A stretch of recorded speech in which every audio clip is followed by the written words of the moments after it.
Bienvenue dans ce nouveau numéro du Culture Mag, votre rendez-vous consacré aux arts, au spectacle et au lifestyle. Aujourd'hui, on va vous parler de ce fameux film Un Français qui fait peur aux exploitants de salles en France, un film signé Diastème que nous avons vu et qui est à moitié très bien.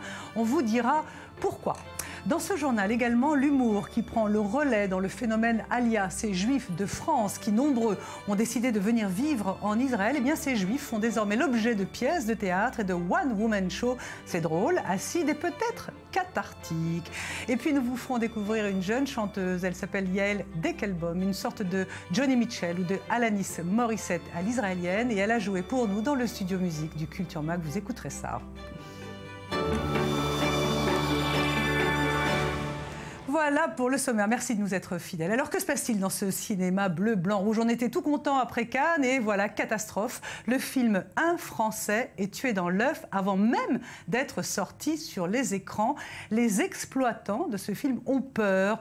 Un Français devait être présenté en avant-première. Il devait être diffusé dans presque 100 salles en France. Au final, 18 municipalités ont décidé d'organiser des avant-premières de ce Un Français. C'est le deuxième long métrage de Diastème, c'est un écrivain, ça raconte le parcours d'un skinhead, un fasciste des années 80, un pur raciste, comment il est touché par la bonté, comment il est touché par les valeurs de la gauche, comment il finit par distribuer de la soupe aux sans-papiers et aux immigrés. Nous avons vu ce film, il est extrêmement violent, il est plutôt pas mal réalisé avec une économie de dialogue et dans le fond c'est à moitié un très bon film seulement parce que la France d'aujourd'hui n'est pas tout à fait racontée, elle est même noyée sous les bons sentiments et la bonne pensance.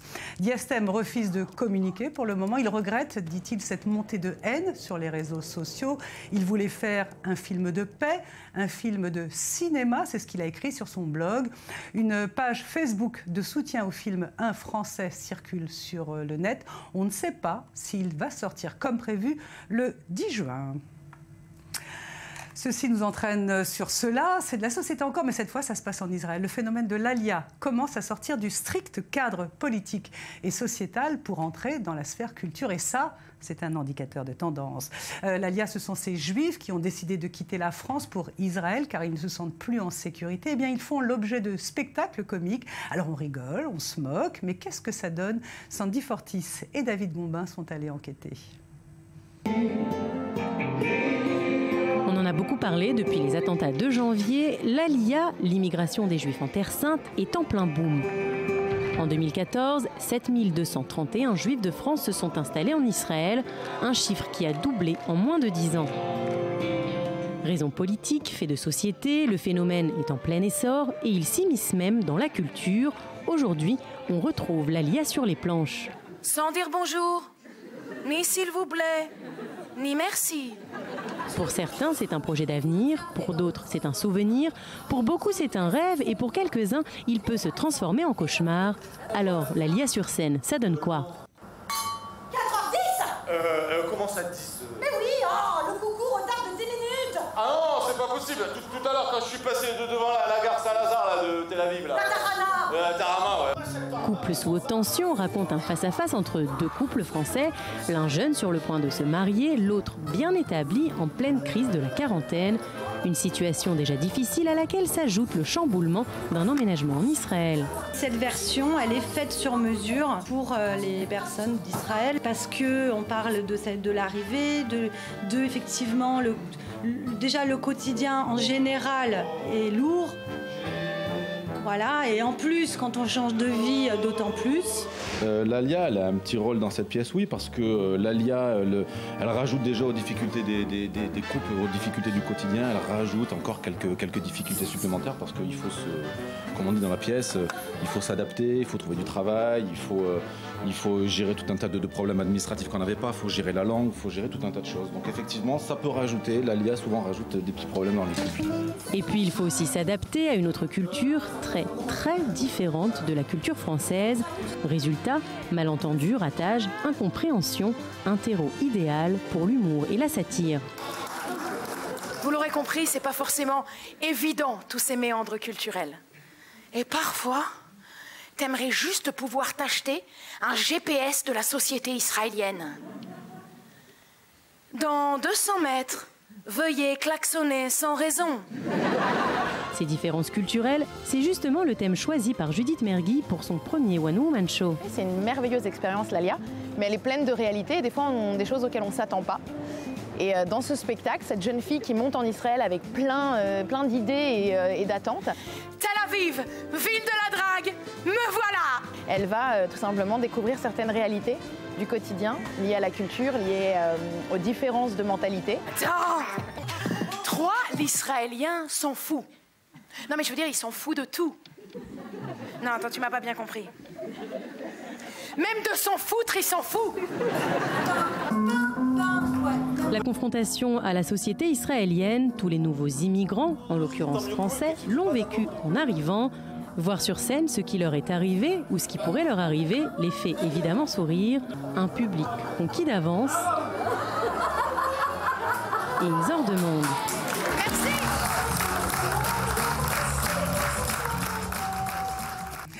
À suivre notre invitée, la chanteuse Yael Deckelbaum. Mais tout de suite, le highlight du jour, il est signé David Gombin.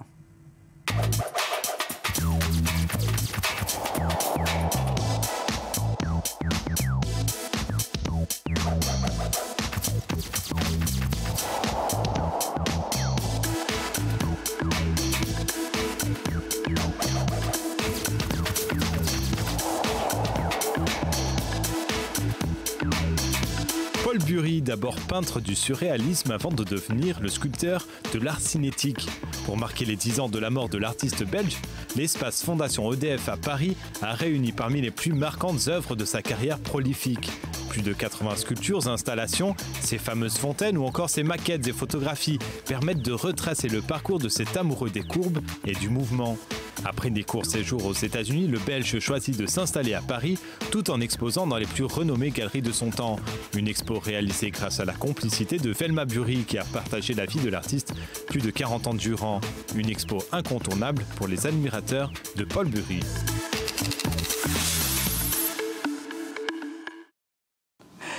Voilà, nous voilà maintenant dans le studio musique du Culture Mag. On a très envie de vous faire découvrir une jeune chanteuse, folk singer, qui s'appelle Yael Deckelbaum. Bonjour, merci d'être avec nous.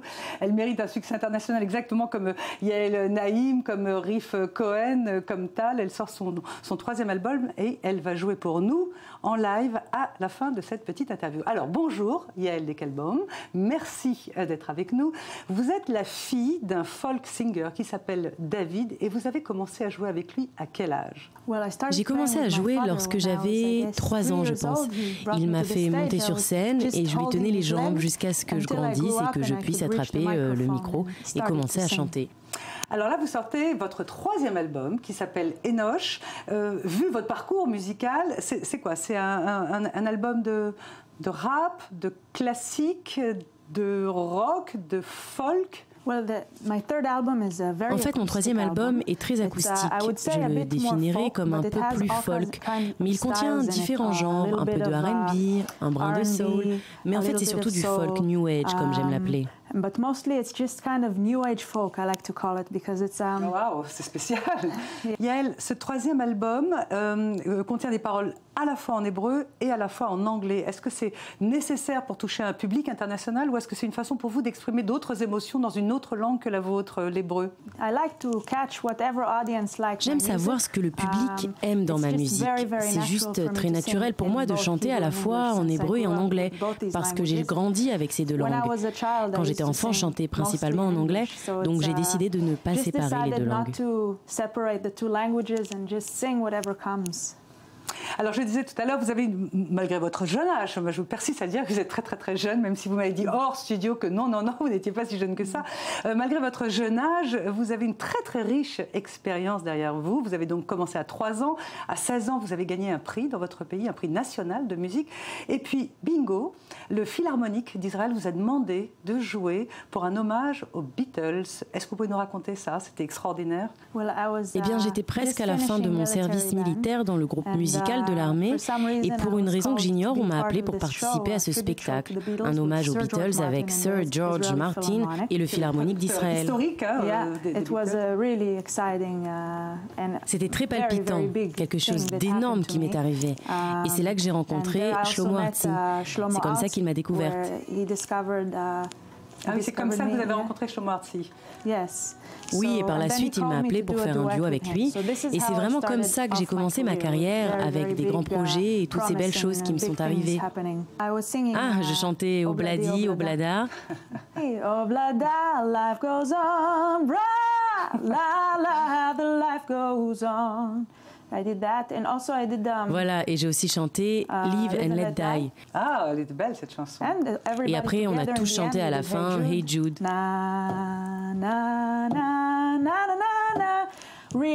C'était vraiment génial, aussi avec Sir George Martin. Sur scène, c'était l'un des moments les plus forts de ma vie. Oui, ça on peut l'imaginer, on peut vraiment l'imaginer. Et donc c'est comme ça que Shlomo Artzi vous repère et vous faites un duo avec lui qui a littéralement cartonné en Israël. Qu'est-ce que vous avez gardé de cette expérience avec Shlomo Artzi? J'étais très très jeune et à mes tout débuts. Et tout d'un coup, je me suis retrouvée à chanter avec cet homme qui est le roi en Israël, vraiment l'auteur-compositeur numéro 1 de l'histoire du pays. Donc j'étais très excitée à cette idée. J'ai chanté à ses côtés pendant 2 ans. C'était extraordinaire, vraiment.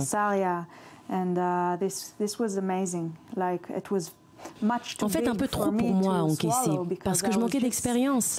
C'était une entrée très chaleureuse dans le monde de la musique.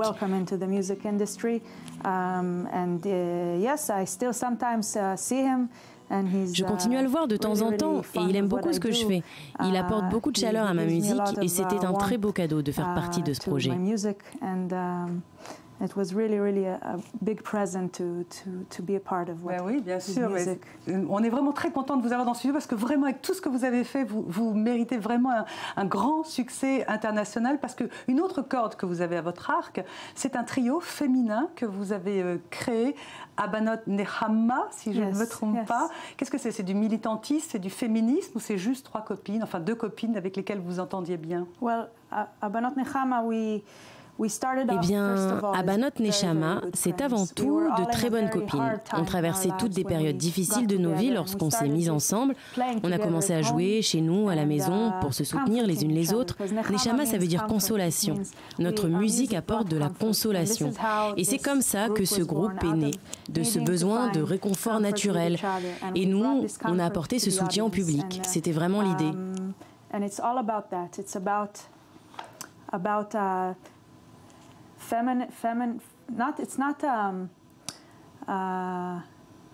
Quoi, c'est pas du militantisme? Ce n'est pas du militantisme féministe négatif, c'est que du positivisme. C'est un groupe qui vous enlace, on apporte de la chaleur aux gens. Oui. Vous êtes très chanty, très peace, très love. Qu'est-ce que c'est autour du cou, la clé? C'est très symbolique ici dans votre pays d'avoir une clé autour du cou, c'est quoi? La clé? Oui. Wow. C'est la clé du temps. Et elle va ouvrir le cœur des gens. En fait, tout d'abord le mien. Et lorsque j'aurai ouvert le mien en faisant de la musique, j'espère aussi ouvrir celui des autres.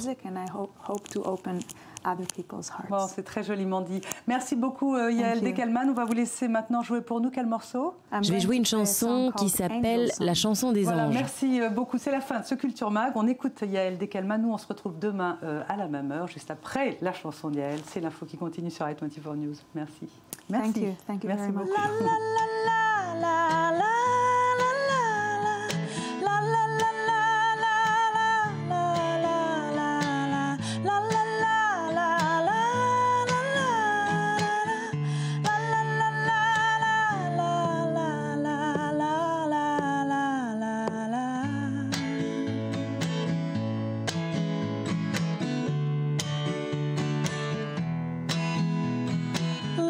It's all right now, just close your eyes. Don't think about tomorrow.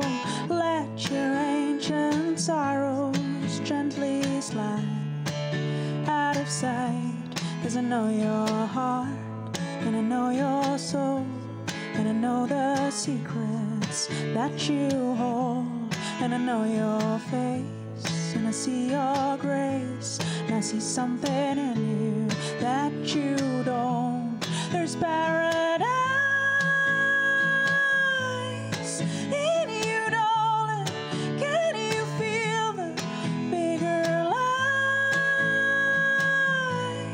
Safely guided, take my hand and hear the angels singing la la la la la la la la la la la la la la la la